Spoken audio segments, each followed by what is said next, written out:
नमस्कार, मैं समरभूमि से रोहित शर्मा। अभय के द्वारा जारी किया गया पर्चा भारत में माओवादी राजनीति में भूकंप के समान है। लेकिन यह भी सत्य है, अभय ना तो आखिरी हैं और ना ही ये पहले रहे हैं। इसके पहले भी माओवादियों के अंदर इस तरह के लोग विद्यमान रहे हैं, जो समय-समय पर चुनाव की बात करते रहे हैं, हथियार डालने की बात करते रहे हैं और पार्टी उनको बारी-बारी से निकालती भी रही है। वजह ये है कि पार्टी की जो स्थापना हुई है, जैसा मैंने कल बताया था अपने वीडियो में, उसमें बुनियादी तौर पर जिस बुनियाद पर वो खड़ा है, वह बुनियाद है, वो बुनियाद चारों मजूमदार के वे 8 दस्तावेज हैं, जिसके सहारे, जिसके आधार पर माओवादी संगठन खड़ा है। वो 8 आधार का सबसे महत्वपूर्ण जो संदर्भ देखा जाए अगर, तो यही है कि संशोधनवाद के खिलाफ लड़ना है।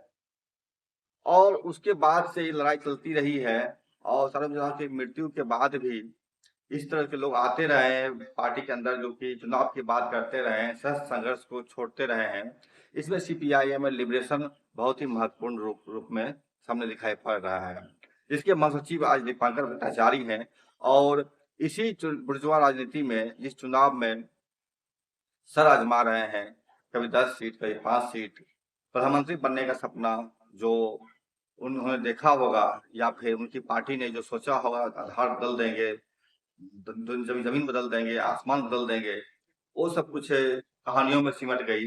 वास्तविकता में आज माले का ऐसा कुछ भी नहीं है, बस चंद विधायक और चंद सांसद के लिए वो लड़ते रहते हैं।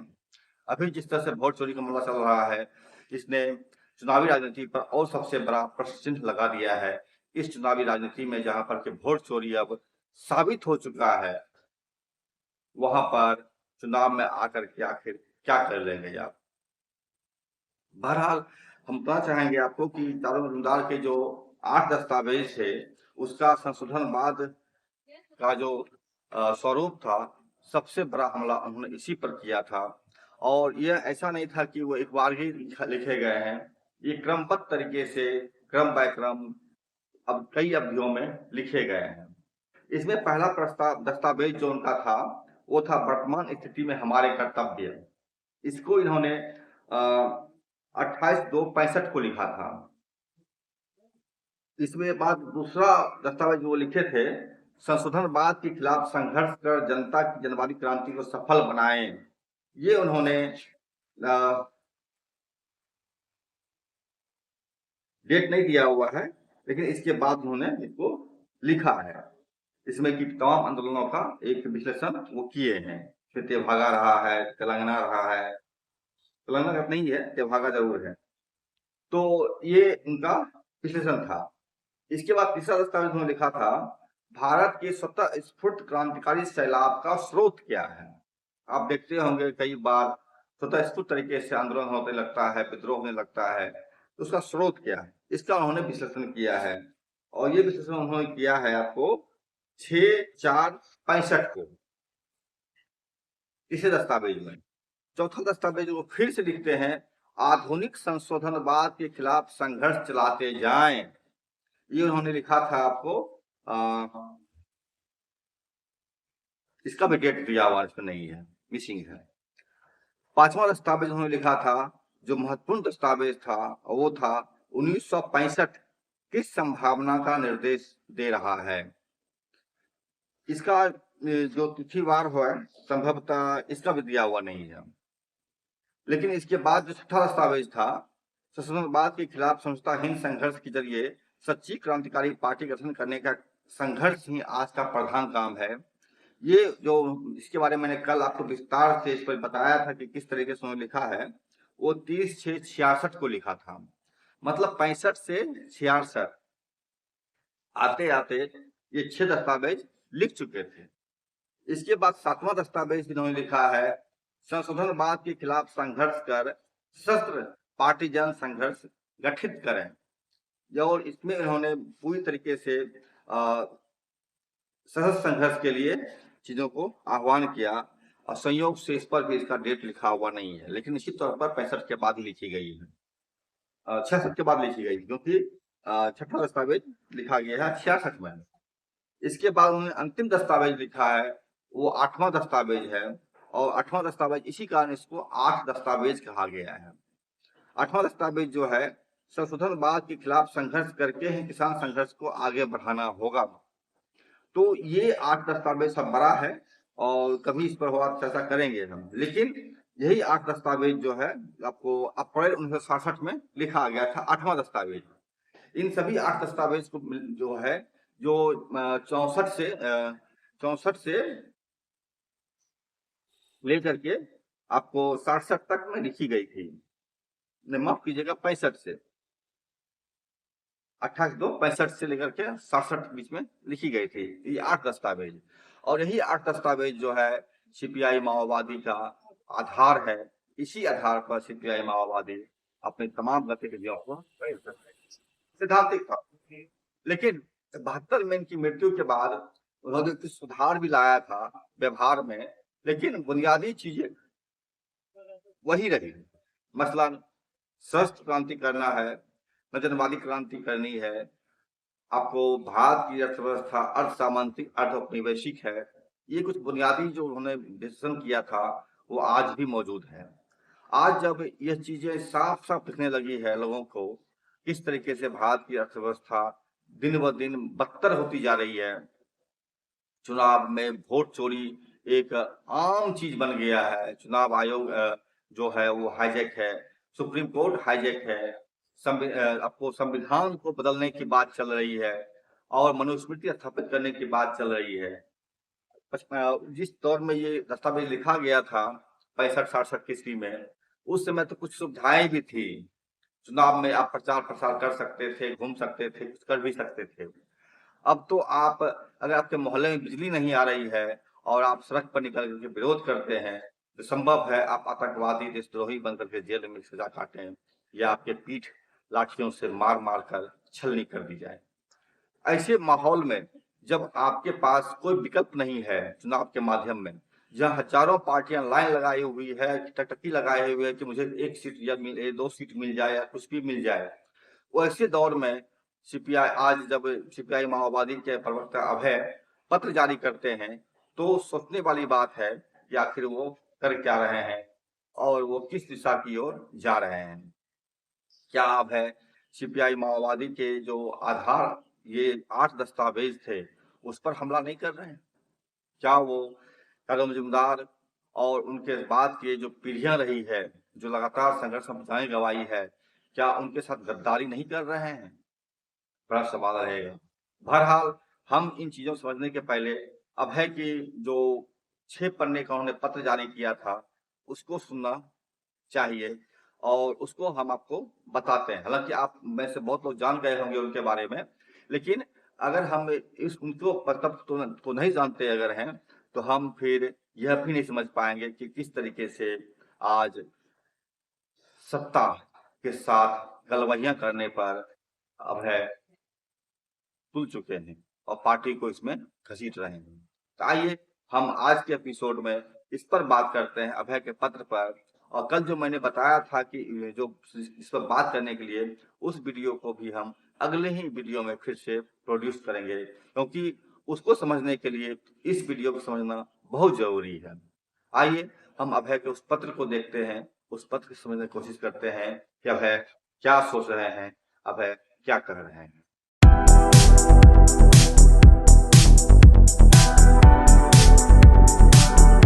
के द्वारा जारी किया गया 6 पन्ने का जो पत्र है, इस ये लेटर पैड पर नहीं है, बल्कि जो मुझे मिला है वो सादे पन्ने पर टाइप किया हुआ है, जिसमें लिखा हुआ है क्रांतिकारी जनता के लिए अपील। और इसका अंत करते हैं वो अपराध की भावना से सोनू पीबीएम माने पोलिट ब्यूरो मेंबर सीपीआई माओवादी। अपराध की भावना से लगता बहुत बड़ा अपराध कर चुके हैं ये, तो उस भावना से ग्रसित होकर के, उस भावना से द्रवित होकर के ये पत्र लिखे हैं। तो हम उस पत्र को अब ठीक से समझने की कोशिश करते हैं, सुनने की कोशिश करते हैं उनके शब्द। ये लिखते हैं, प्यारी क्रांतिकारी जनता, लाल सलाम। पिछले 20 महीनों से केंद्र राज्य सरकार द्वारा चलाए जा रहे घेरा डालो, विनाश करो। हमलों का हम सब मिलकर के असामान्य बलिदानों के साथ सामना कर रहे हैं। इन हमलों में हमारी पार्टी के महासचिव कॉमरेड बासव राजू सहित सैकड़ों कॉमरेड्स, क्रांतिकारी जन संगठन, जन मिलिशिया, नियंत्रण सरकार के कार्यकर्ता और क्रांतिकारी जनता को हमने खो दिए हैं। लगातार अंजाम दिए जा रहे नरसंहारों में स्त्री, पुरुष, छोटे बूढ़े का कोई अंतर न होते हुए हम एक एक हमले में दर्जनों की संख्या में कॉमरेड्स को खो रहे हैं।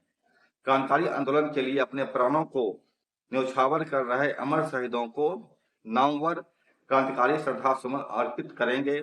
उनके अधूरे आशयों को साकार बनाने के लिए सही रास्ते में से आगे बढ़ेंगे।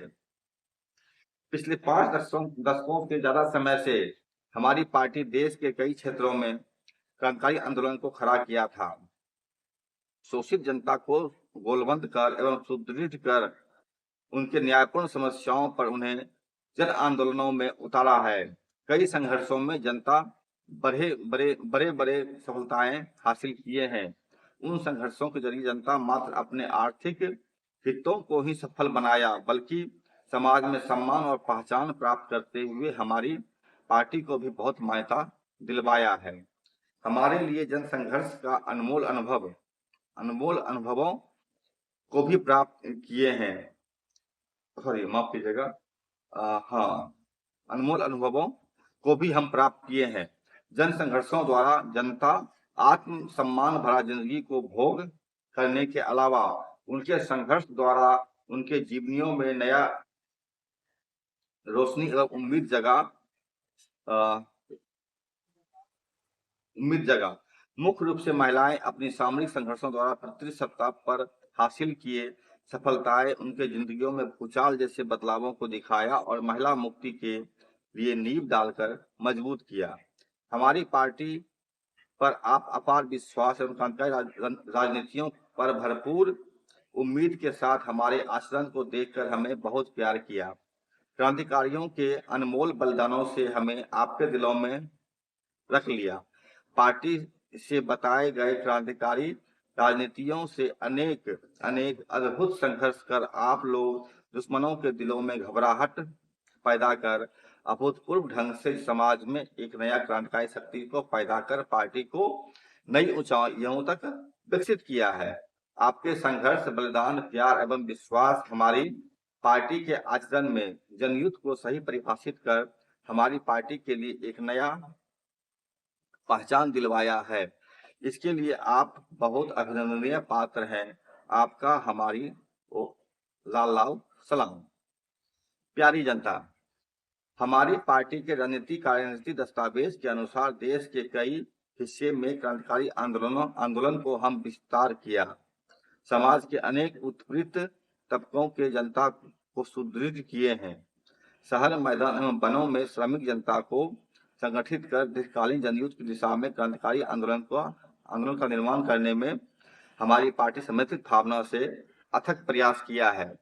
नक्सलवादी के अस्थायी पीछे हट के बाद देश में बाकी तमाम क्रांतिकारी पार्टियों से बढ़कर सफलताओं को न केवल हासिल किया, बल्कि विगत में विघटन हुए पार्टी एवं सही क्रांतिकारियों को एकता करने में भी बहुत हद तक हमारी पार्टी सफल हुई। दक्षिण एशिया के देशों का क्रांतिकारी पार्टियों एवं ताकतों को एकता करने के लिए गंभीर प्रयास कर सफलता को हासिल किया है। लंबे समय से देश में हमारी पार्टी के नेतृत्व में उत्पीड़ित जनता से चलाए जा रहे सामरिक संघर्ष एवं बलिदानों द्वारा दुनिया भर के माओवादी या क्रांतिकारी पार्टियों एवं ताकतों को एकता करने के लिए हमारी पार्टी से किए जा रहे प्रयास को एक अच्छी पहचान एवं विश्वास को दिलाते हुए सकारात्मक उपलब्धियां हासिल कर रही हमारी पार्टी का आचरण आपके सामने है।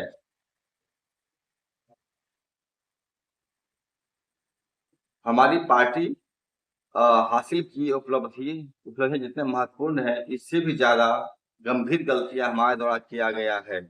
इसके चलते देश के किसी भी हिस्से में सापेक्ष रूप से स्थिर मजबूत क्रांतिकारी आंदोलन को नहीं खड़ा कर पाना एक कड़वा सच्चाई है।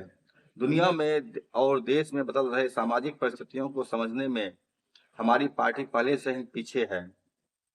दुश्मन की ताकत एवं हमारी ताकत को सही आकलन कर सही दाव अपनाते हुए क्रांतिकारी आंदोलन को खड़े करने में गलतियां करते आ रहे हैं।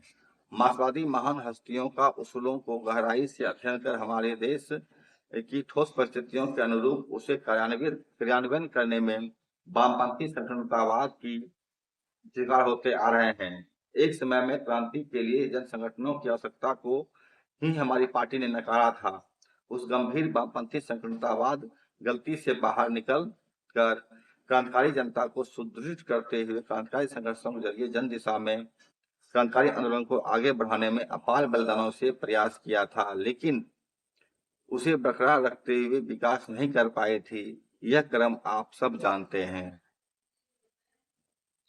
एक समय में देश के क्रांतिकारी आंदोलन के लिए सर्वोच्च मानी जाने वाली आंध्र की क्रांतिकारी आंदोलन कई भाटा एवं पीछे हटों का सामना करते हुए अंत में 21वीं सदी के शुरुआत दशक के मध्य तक मार खाई। उसके बाद दोबारा वह आंदोलन विगत 2 दशकों से ज्यादा समय में पुनर्विकास नहीं कर पाई।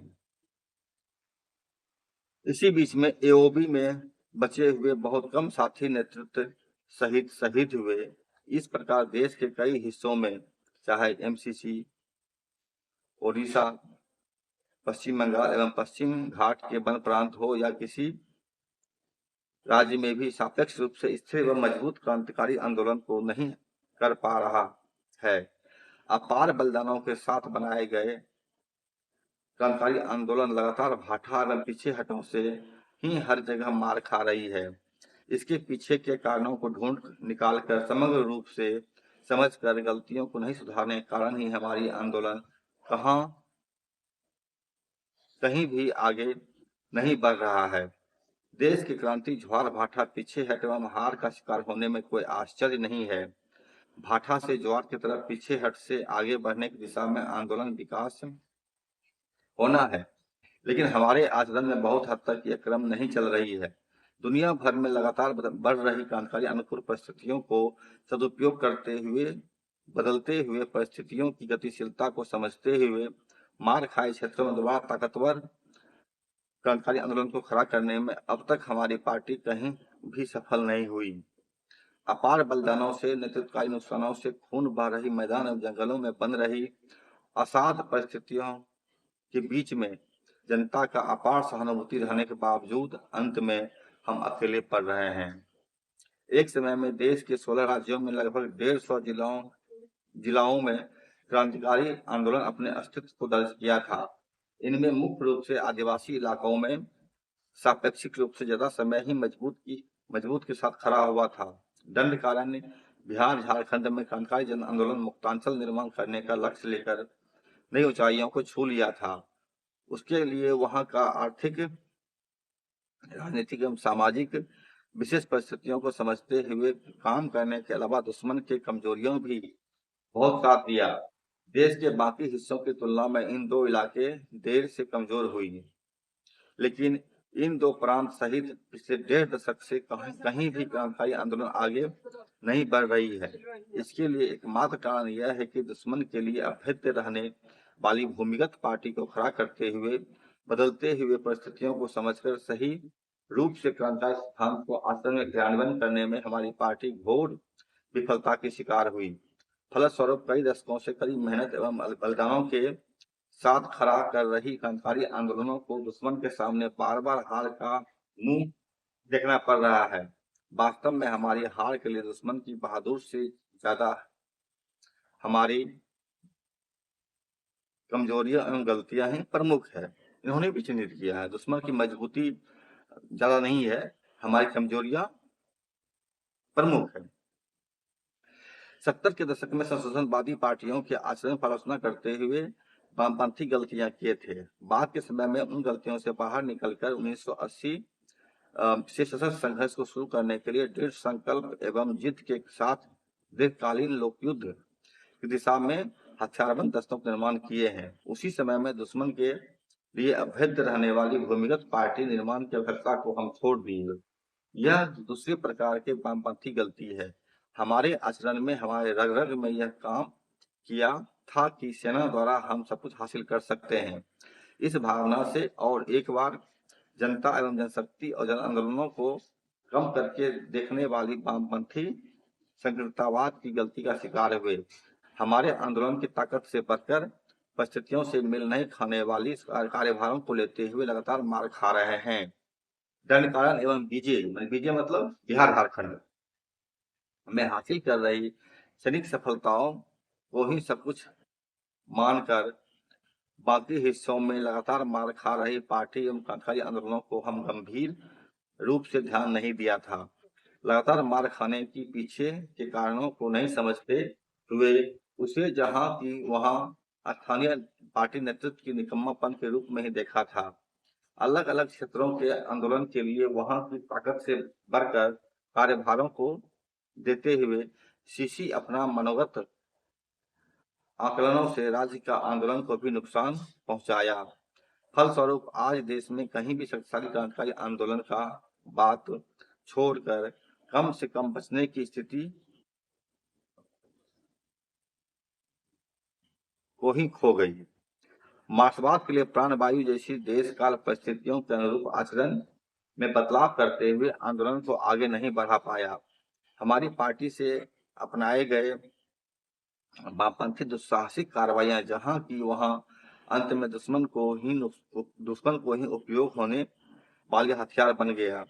उनके द्वारा दुश्मन दंडकारण्य एवं बीजे मैंने बिहार झारखंड के अलावा बाकी हिस्सों में सापेक्ष रूप से कम समय में ही आंदोलनों को कुचल दिया। दंडकारण्य में भी कई डिवीजनों में कमजोरियां विश्व 11 तक स्पष्ट रूप से उभरकर आंदोलन कठिन दौर में चले जाने के बावजूद दक्षिण एवं पश्चिम बस्तर के छोटे छोटे इलाकाओं में और मार के सीमित इलाका में सापेक्ष रूप से मजबूत जन आधार एवं अनुकूल टराइन मतलब क्षेत्र रहने के जगह पर भी उभर रही कमजोरियां दिखने के बावजूद सही समय पर हम नहीं देख पाया था और नहीं सुधार लिए थे।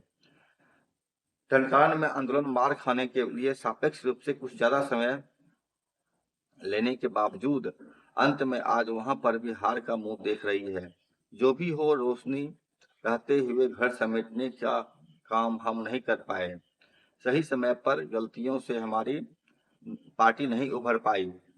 Bihar Jharkhand area committee special area में भी अलग अलग हिस्सों के आंदोलन विलय से पहले ही मार खाना शुरू होने के बावजूद वहां पर भी पार्टी सही समय पर चिन्हित कर नहीं सुधरने के कारण से 13 तक वहां का आंदोलन भी अस्थायी रूप से पीछे हट में चली गई। हमारी दो पार्टियों की विलय देश की जनता और अंतर्राष्ट्रीय स्तर पर क्रांतिकारी ताकतों में एक नया उमंग और ऊर्जा का संदेश दिया था। क्रांतिकारी शिविर में एक अच्छी माहौल को पैदा किया था। उसे हम हमारी ताकत की एक मापदंड के रूप में ही देखा, लेकिन क्रांतिकारी आंदोलन को आगे बढ़ाने के लिए आपस में अनुभवों से एवं गलतियों से सीखने की प्रयास और सुधारने की कोशिश पर्याप्त रूप से नहीं करने की वजह से उन परिस्थितियों को भी हम खो दिए। देश के कई हिस्सों में मार खाई क्रांतिकारी आंदोलनों को पुनर्विकास करने के लिए जहां की वहां कई अवसर उत्पन्न होने के बावजूद हमारी पार्टी उन्हें अपनी खुद की गलतियों से खो दिया। दूसरी तरफ पार्टी से अपनाई गई वामपंथी संकीर्णतावाद की गलतियां जनता में अलग अलग रूपों में प्रतिबिंबित होते हुए एक बड़ा तबका क्रांतिकारी आंदोलन से दूर हो गया। समाज में तीव्र हो रही जनता की समस्याएं और कई प्रकार की अड़चनों को स्वाभाविक रूप से बुर्जुआ पार्टियां अपनी जीत के लिए इस्तेमाल कर फायदा उठा रही है। हमारी गलतियों को हम व्यक्तियों एवं पार्टी कमेटियों में देखा, लेकिन हमारे नेतृत्व की अवधारणा में सिद्धांत अध्ययन में बदल रही परिस्थितियों के अनुरूप उसे क्रियान्वयन करने में हो रहे भूल के रूप में नहीं समझ पाया। हमारी गलतियां भारत के क्रांतिकारी आंदोलन को एक बार और पीछे धकेल दिया। जनता का एवं कैडरों का असमान बलिदानों से भी हम सही समय में सबक नहीं लेने की वजह से लगातार हो रहे नुकसानों से देश की उत्साही जनता को तीव्र निराशा, मायूस और विश्वास और चिंता में डाल दिया है। यह बहुत अस्थायी समय के लिए ही हो सकता है, लेकिन कर्मठ सच्चाई है और असद अवसाद भरा हुआ है। क्रांतिकारी आंदोलन को सुधारने के लिए कितना भी दृढ़ संकल्प के साथ कार्य करने से भी आज बची हुई क्रांतिकारी शक्तियां आज के परिस्थिति के अनुरूप पार्टी के राजनीति एवं बाकी नीतियों को नहीं सुधारने से आगे बढ़ना संभव नहीं होगा। ऐसी परिस्थिति में पार्टी अपनी लंबी गलतियों से सीखते हुए दोबारा क्रांतिकारी आंदोलन को खड़ा करने के लिए फौरन हथियारबंद संघर्ष को विराम घोषित नहीं करने से नहीं होगी। हमारी पार्टी के महासचिव शांति वार्ता के लिए तैयार होने के पीछे इस अवधारणा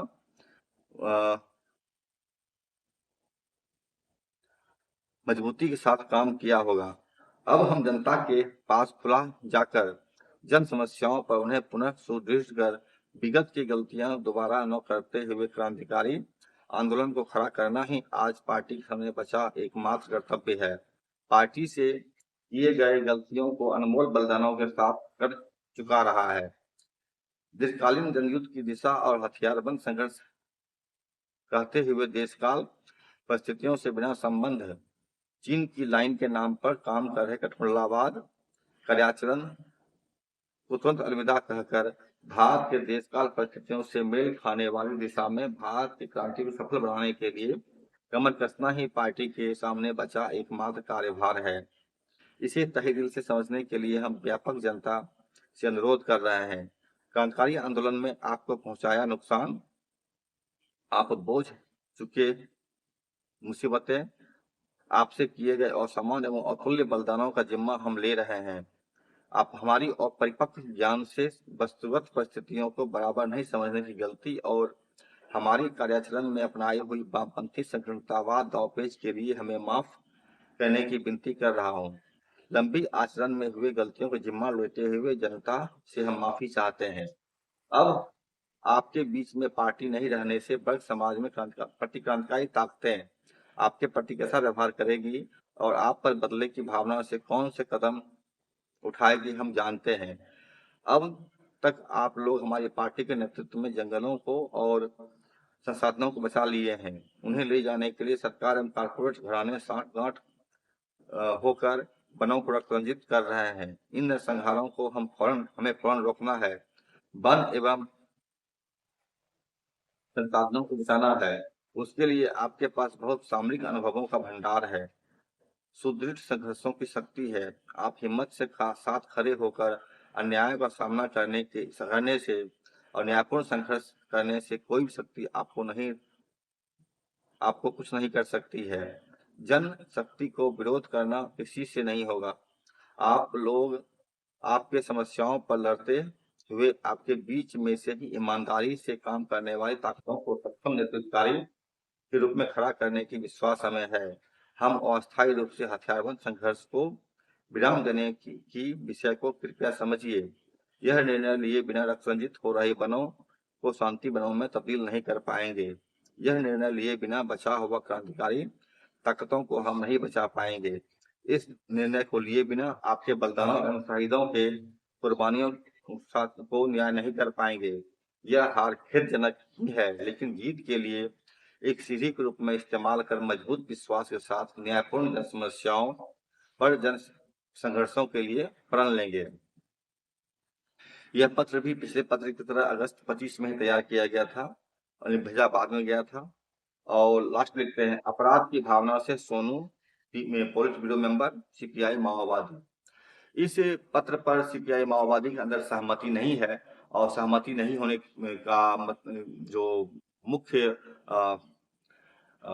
सबूत है वो यही है कि तेलंगाना की स्टेट कमेटी ने इसका विरोध किया है और विरोध करते हुए उन्होंने जो पत्र जारी किया है वो पत्र आप लाते हैं आपको वो क्या बोले। इस पत्र के जवाब में जो मैंने पहले ही बताया था आपको वो था भारतीय कम्युनिस्ट पार्टी तेलंगाना राज्य कमेटी की तरफ से दिया गया पत्र जो 19 सितंबर 25 को जारी हुआ था।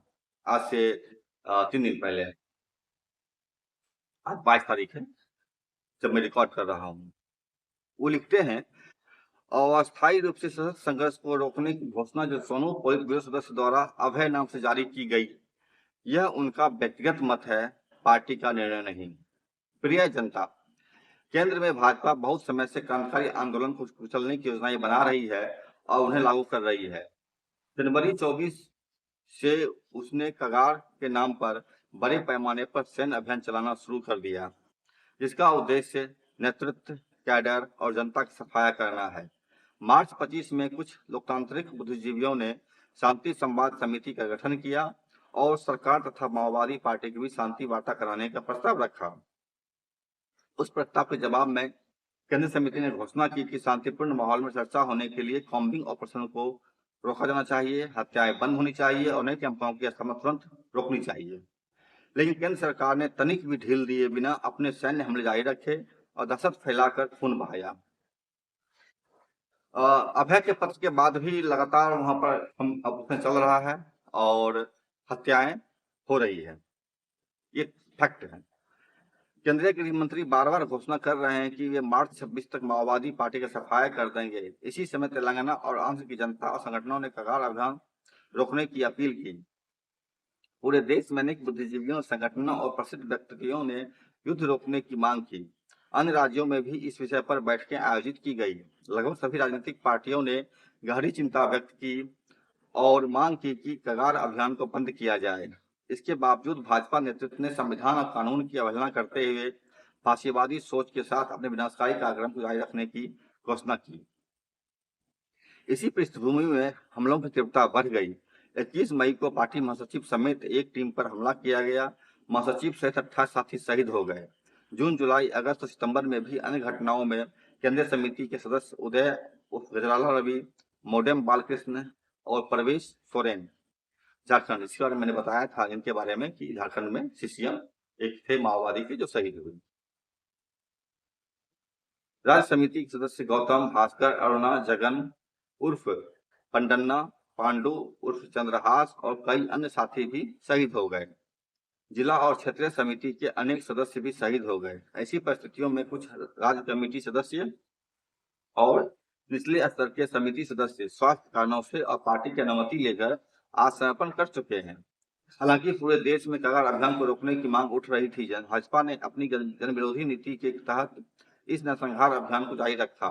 साथ ही भाजपा नेताओं ने बार बार घोषणा की कि वे माओवादियों से वार्ता नहीं करेंगे और माओवादी हथियार डालकर आत्मसमर्पण करें। वे एक ओर कहते हैं कि वार्ता नहीं करेंगे, दूसरी ओर हत्याएं जारी रखते हैं और फिर 1 महीने की मोहलत मांगते हैं। यह अनुचित है। केंद्रीय समिति के सदस्य कॉमरेड सोनू ने घोषणा की कि वे सशस्त्र संघर्ष को स्थगित कर रहे हैं और वरिष्ठ पार्टी नेताओं व कार्यकर्ताओं जो अलग अलग जगहों पर फैले हुए हैं की राय जानने के लिए 1 महीने का समय मांगा। उन्होंने यह भी कहा है कि पार्टी समिति के सदस्य अपनी राय उस ईमेल पते पर भेजें जो उन्होंने दिया है। हम ईमेल आईडी के बारे में मैंने पिछले वीडियो में बताया था, जो यहाँ पर सोनू के 2 पन्ने के पत्र को मैंने बताया था जो उन्होंने दिया है। इस प्रकार की घोषणा को कैसे परिभाषित करें, ये समझ नहीं पा रहे हैं। यदि कोई व्यक्ति आंदोलन छोड़कर मुख्यधारा में जाकर वैधानिक तरीके से काम करना चाहता है तो यह विषय पार्टी के भीतर चर्चा करके अनुमति लेकर के ही होना चाहिए।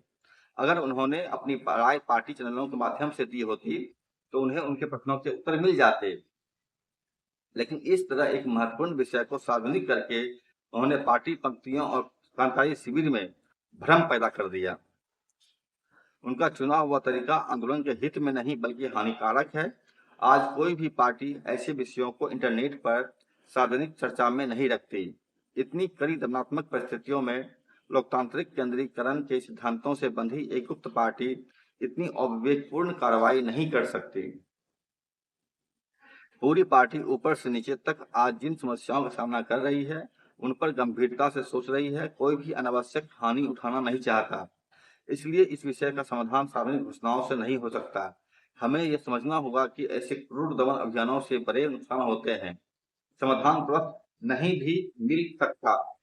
24 में पोलित ब्यूरो द्वारा जारी परिपत्र को लागू करना आज भी अत्यंत आवश्यक है। यह पूरी दुनिया को स्पष्ट है कि आज जैसे फिलिस्तीन के मामले में हुआ वैसे ही नरसंहार अभियानों को अंजाम दिया जा रहा है। दमन वैश्विक स्तर पर तेज हो गया है। इस तरह की पद्धति आंदोलन को नुकसान पहुंचाती है, कोई लाभ नहीं देती। अभय का यह बयान पार्टी का आधिकारिक घोषणा पत्र नहीं है। क्रांतिकारी पंक्तियों और अन्य राजनीतिक पार्टियों को इसे उसी तरह नहीं लेना चाहिए। इस घोषणा से भ्रमित या चिंतित होने की आवश्यकता नहीं है। फांसीवादी भाजपा और उसकी जनविरोधी नीतियों के खिलाफ संघर्षों को अधिक तीव्रता से आगे बढ़ाना पड़ेगा। प्रवक्ता जगन जगन के नाम से जो प्रवक्ता ने इस पत्र को जारी किया है, उस पत्र का ने सीधे अभय के पत्र का खंडन किया है। अभय ने भी कहा है कि वह जनता को अब उसके हाल पर छोड़ करके वो अपने आप को समेट रहे हैं। तो जनता को उसके हाल पर छोड़ करके और बोल रहे हैं कि जैसे आपको बचना है बचिए, जैसे आपको रहना है रहिए, आपको लड़ना है लड़िए, लेकिन हम नहीं लड़ेंगे। सवाल है फिर पार्टी किस लिए है? अगर यही बात यही करनी थी, जनता विभिन्न तरीके से लड़ ही रही थी अपने माध्यम से, जैसे भी हो पार्टी ने उनको दिशा दिया, डायरेक्शन दिया, लड़ने का तरीका बताया, और आज पार्टी अभय के द्वारा दिए गए पत्र में ये बताया गया कि हम पीछे हट गए हैं उनको उनके हाल पर छोड़ करके। ये कैसी बातें हो गई?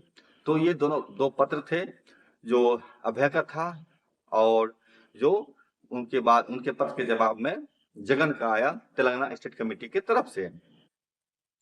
ये पत्र, अब दो पत्र आने के बाद जो है स्थिति एक दो मतलब अंदरूनी बहसों में चला गया है। अब शायद नए पत्र जब कभी आएगा माओवादियों की तरफ से, तो काफी अलग तरीके का होगा, और उस वक्त परिस्थिति बदली, परिस्थिति क्या होगी कोई नहीं जानता। लेकिन इसी तरह का सवाल सबसाची पंडा ने जब उठाया था, उनको पार्टी ने निकाल दिया। इसी तरह का सवाल कई लोगों ने उठाया था, उनको ही पार्टी ने निकाल दिया। तो क्या अभय को ही पार्टी निकाल देगी? ये एक सवाल है, जवाब भविष्य में है। लेकिन अगर इन चीजों को देखा जाए, अभय के बयान को देखा जाएगा, तो ये सीधे सीधे चारू मजूमदार के जो 8 दस्तावेज, जिसका मैंने ऊपर आज सबसे पहले जिक्र किया था अपने वीडियो की शुरुआत में, उस पर प्रहार है। और आज जब जनता विपत्ति और चारों तरफ से भाजपा के आतंक से जूझ रही है, चुनाव की जो प्रक्रिया है वह बिल्कुल ही मतलब वोट चोरी का जो मसला चल रहा है उसमें आ गया है। और दुनिया भर में जिस तरह से जनता पर सशस्त्र हमले हो रहे हैं, दुनिया भर में जिस तरह से एक के बाद एक जनता को बर्बाद किया जा रहा है, उजाड़ा जा रहा है। अभी दिल्ली में हजारों घरों को तोड़ दिया गया, यूपी में तोड़ दिया गया हजारों घरों को। तो इन परिस्थितियों में पार्टी का अपना हथियार फेंक करके जंगल बाहर निकल जाना, या अभय के द्वारा जो पत्र जारी किया गया था वो बताना एक सही प्रतीत नहीं होता है। बहरहाल जगन का जो पत्र था उसमें उन्होंने इस चीज को डिबेट की ओर बढ़ाया, और ये बताया है कि माओवादी संगठन पार्टी के अंदर डिबेट घना है, और ये डिबेट कल की नई दिशा की ओर जाने का संकेत है। लेकिन एक बात और है, जब कभी पार्टी इस तरह के आंतरिक संघर्ष में जूझती है, इसके बाद जो चीज निकल के आता है वो बहुत ही बेहतरीन चीज निकल के आता है। इसके और इसका एक रूप यह भी होता है कि यह जो डिबेट्स होते हैं, जनता को जागरूक करता है, जनता को जोड़ता है। निश्चित तौर पर अभय की भी का भी कई मामले पर सही कथन हो सकता है कि पार्टियां से कई बार मिस्टेक हुए हैं, हो सकता है। लेकिन अंततः संघर्ष छोड़कर जनता को उसके हाल पर छोड़ देना, ये कौन सी बहादुरी की बात कही जाएगी? देखिए, चैनल लाइक कीजिए, शेयर कीजिए, और इस डिबेट पर आप क्या सोचते हैं? पार्टी आगे क्या निर्णय ले सकती है? अगर आपको कुछ उम्मीद लगता है या आप समझने की कोशिश कर आप अगर कुछ जानते हो, तो मैं चैनल पर कमेंट सेक्शन खुला हुआ है, वहाँ पर ज़रूर बताएँ, और चैनल को लाइक करें, सब्सक्राइब करें, शेयर करें, हमसे जुड़े रहें। नमस्कार।